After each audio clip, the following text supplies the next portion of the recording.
I should have known it would have happened here with Dr. Zenzi, because this is where modern medicine started, that it would happen here. You do not understand the importance of what is happening here in these few days. Modern arboriculture, modern medicine, it's going to take time. It's not going to happen tomorrow or the next day or next week. But we have many wonderful people who are beginning to think. We have people who are not afraid to ask the professor, what do you mean by that? Do you want the correct answer or the answer you gave us? You see, for many years the student was not permitted to question the professor. The professor gave axiomatic statements. This is truth. This is truth. The Forest Service in 1985. I thought I retired, and when you retire, you're going to die.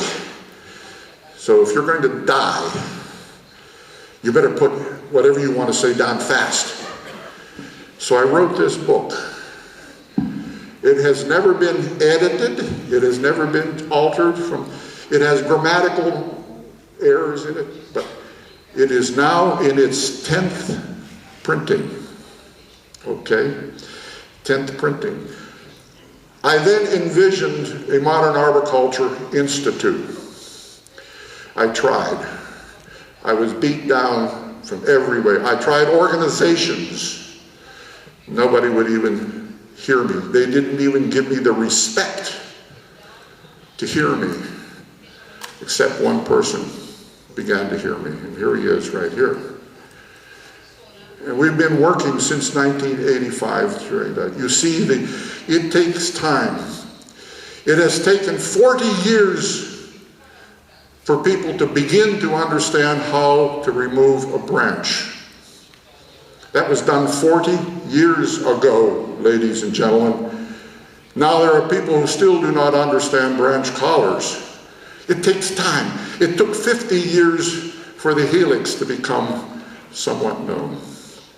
The last page I wrote, where do we go from here? I have touched on many points, but have not gone deeply into any of them. Correct? It's my life. My aim was to introduce you to the tree webwork. This book will never teach you about tree biology. I cannot teach you about tree biology. The book and I can only guide you along the way. Please read this. You must touch trees. You must connect. You must start thinking about and like a tree. I'm optimistic about the future. This was 1985. In spite of all the problems we have with trees, I see a new awareness and concern for trees. I see new interests and pressures. I see this is all good, but we are the keepers of the trees. We must be ready to meet these new demands. The future. I see the day when we will have small electric gadgets and sensors in trees, like that shown in figure 1.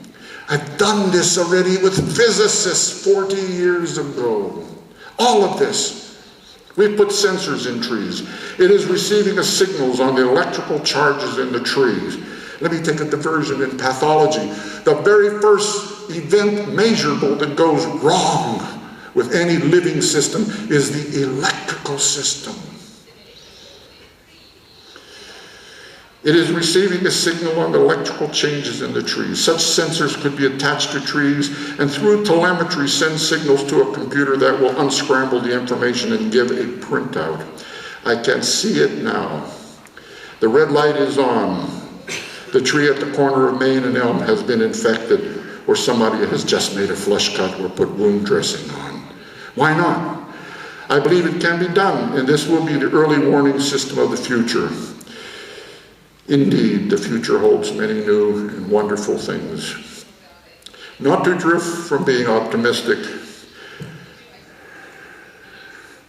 Anyway, you read the rest. Oh no, I'll be kidding, it's okay. But we must remember that what keeps you alive will eventually kill you. That's why I've been trying to get off the road. We must learn more about the ways to buy more time.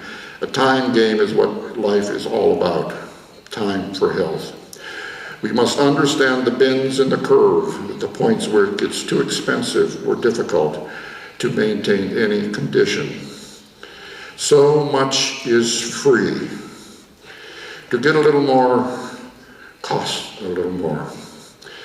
There comes a time when even a little more is just too costly. I hope you will use this book as a guide to a better understanding about trees. Have doubts. Work to resolve your